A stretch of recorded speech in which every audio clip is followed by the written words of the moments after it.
Hello friends, always happy to see you all live. In this segment today, let's explore learn to solve fractions easily. Let's embrace the challenge. We have these two fractions, 3 over 6 and 3 over 4.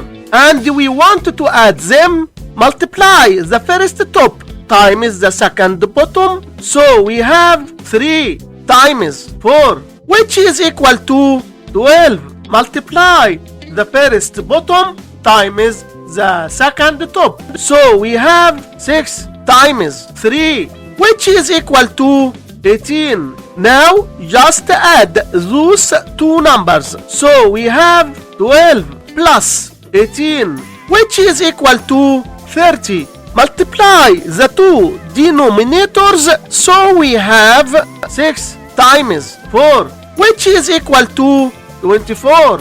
And that is all. Don't forget to like, subscribe, and check out our other videos.